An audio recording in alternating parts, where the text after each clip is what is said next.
यिर्मयाह की पुस्तक 31 अध्याय उसका 31 पद से 33 पद तक। हाँ, ध्यान से सुनेंगे। हम उस योग्य जाति के भाग बनना चाहते हैं। क्या लिखा है?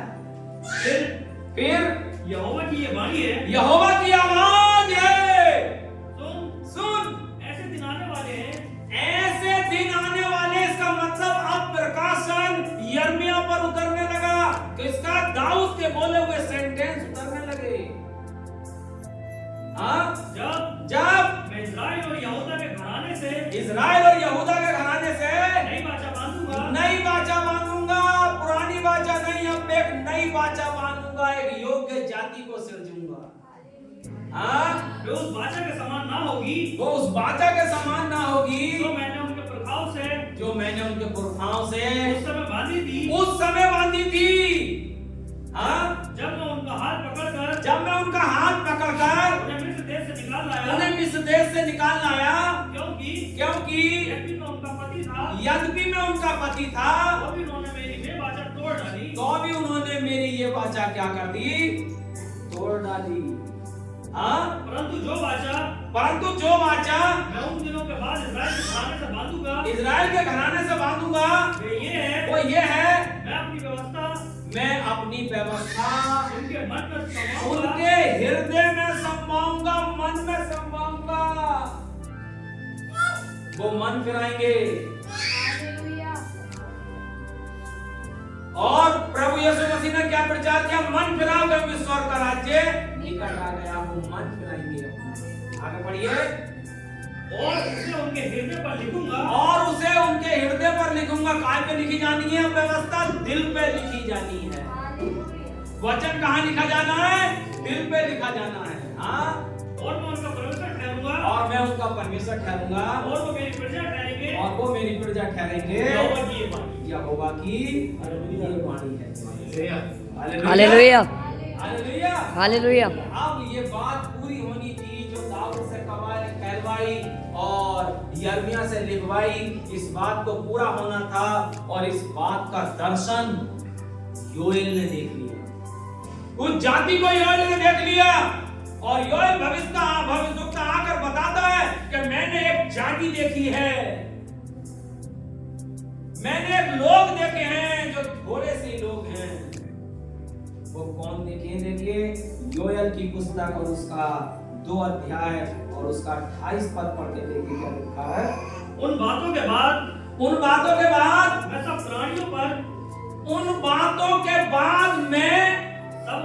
पर सब प्राणियों पर अपना आत्मा उड़ेलूंगा, और तुम्हारे बेटे बेटियां भविष्यवाणी करेंगे, तुम्हारे बेटे बेटियां भविष्यवाणी करेंगे, और तुम्हारे पुण्य स्वप्न देखेंगे, और तुम्हारे पुण्य स्वप्न देखेंगे, और तुम्हारे जवान दर्शन देखेंगे, और तुम्हारे जवान क्या कर देंगे? दर्शन देखेंगे। पूरा हो गया? 28 हो गया। और इफिसियों 5 अध्याय का 26 और 27 पद पढ़िए। जब ये काम होगा तब क्या होगा?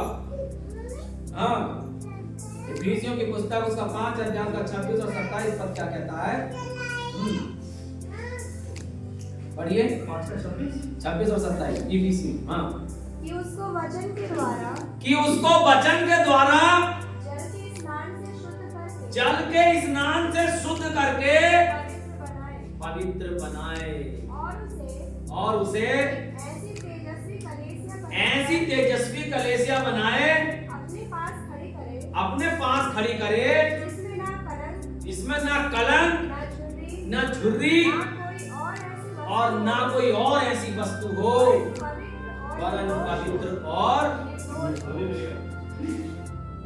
अरे भैया, अब मुझे बताइए पवित्र और निर्दोष कलीसिया या उसकी दुल्हन किस तरीके से रची जाएगी? पवित्र दुल्हन, निष्कलंक दुल्हन